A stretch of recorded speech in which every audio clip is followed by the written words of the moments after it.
একটি দুরূদ পড়লে কঠিন ও জটিল রোগ থেকে আপনি মুক্তি পাবেন। এই দুরূদটি হচ্ছে দুরুদের শেফা। এই দুরূদটাকে দুরুদের শেফা বলা হয়।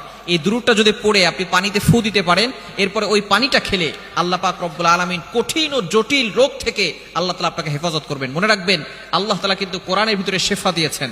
আল্লাহ তাআলা পবিত্র কোরআনুল কারীমের ভিতরে নিজেই বলে দিয়েছেন।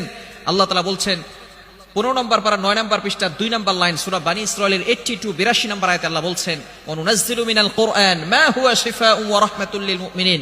আমি আল্লাহ মুমিনদের জন্য এই কোরআনটাকে রহমত স্বরূপ, শেফা স্বরূপ নাজিল করে দিয়েছি। কোরআনের ভিতরে শেফা রয়েছে। নবীজি সাল্লাল্লাহু আলাইহি সাল্লামের উপরে দুরূদ পাঠ করা এটাও কিন্তু অত্যন্ত ফজিলতপূর্ণ এবং গুরুত্বপূর্ণ একটি ইবাদত। বিশেষ করে আমরা কোরআনের ভিতরে শেফা আছে এই কোরআনটাকে বিশ্বাস করতে চাই না। আমরা অনেক সময় ডাক্তারের কাছে চলে যাই। হ্যাঁ, অবশ্যই ডাক্তারের কাছে যাবেন, তবে আপনাকে আল্লাহর কাছে দোয়াও করতে হবে। দোয়াও লাগবে, দাওয়াও লাগবে। খুবই চমৎকার একটি দুরূদ। এই দুরূদটি নবীজি সাল্লাল্লাহু আলাইহি সাল্লাম জানিয়ে দিয়েছেন, দুরূদের শেফা বলা হয়। দুরূদটি হচ্ছে আল্লাহুম্মা সাল্লি আলা মুহাম্মাদিন বিআদাদি কুল্লি দাইন ওয়া দাওয়াইন ওয়া বিআদাদি কুল্লি ইল্লাতিন ওয়া শিফা। খুবই চমৎকার একটি দোয়া। আপনি প্রথমে নবী সাল্লাল্লাহু আলাইহি সাল্লামের উপরে শান্তি রহমত বর্ষণ করার জন্য দোয়া করছেন, আল্লাহুম্মা সাল্লি আলা সাইয়্যিদিনা মুহাম্মদ। আপনি নবীজি সাল্লাল্লাহু আলাইহি সাল্লামের উপরে কি করছেন? দোয়া করছেন, রহমতের দোয়া করছেন। এরপরে আপনি আপনার যেই রোগ আছে, রোগের জন্য আপনি শিফার জন্য দোয়া করছেন, বিআদাদি কুল্লি দাইন ওয়া দাওয়াইন ওয়া বিআদাদি কুল্লি ইল্লাতিন ওয়া শিফা।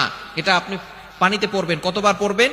এটা পড়ার পরে পানিতে ফু দিবেন। এটা আপনি 100 বার পড়তে পারেন অথবা 200 বার পড়তে পারেন। যত বেশি সময় থাকবে সর্বনিম্ন আপনি 100 বার পড়বেন। পরে আপনি পানিতে ফু দিবেন। ফু দিয়ে এরপরে ওই পানিটা খাবেন। ইনশাআল্লাহ প্রতিনিয়ত আমলটা করতে পারলে আল্লাহ তাআলা সকল রোগ থেকে আপনাকে হেফাজত করে দিবেন। মনে রাখবেন, আল্লাহ তাআলা চাইলে সব ধরনের রোগ থেকে আপনাকে হেফাজত করতে পারেন। বিশেষ করে এর সাথে সূরা ফাতিহার আমলটাও করতে পারেন। সূরা ফাতিহাকে বলা হয় শিফা। শিফা মিন কুল্লি দা, সকল লোকের ঔষধ হচ্ছে সূরাতুল ফাতিহা। আপনি এই দুরূদটি পড়ার পাশাপাশি সূরা ফাতিহার আমলটাও করতে পারেন। ইনশাআল্লাহ আল্লাহ পাক রব্বুল আলামিন সকল ধরনের রোগ থেকে, কঠিন ও জটিল রোগ থেকে আল্লাহ তাআলা আপনাকে হেফাজত করবেন। এজন্য এই দুরূদটি বেশি বেশি পড়ো। পাশাপাশি আমরা অন্যান্য দুরূদও বেশি বেশি পড়ার চেষ্টা করব। বিশেষ করে দুরূদে ইব্রাহিম, যেটা আমরা নামাজের ভিতরে যে দুরূদটা পড়ি, আল্লাহুম্মা সাল্লি আলা মুহাম্মদ ওয়া আলা আলি মুহাম্মদ কামা সাল্লাইতা আলা ইব্রাহিম ওয়া আলা আলি ইব্রাহিম ইন্নাকা হামিদুম মাজিদ।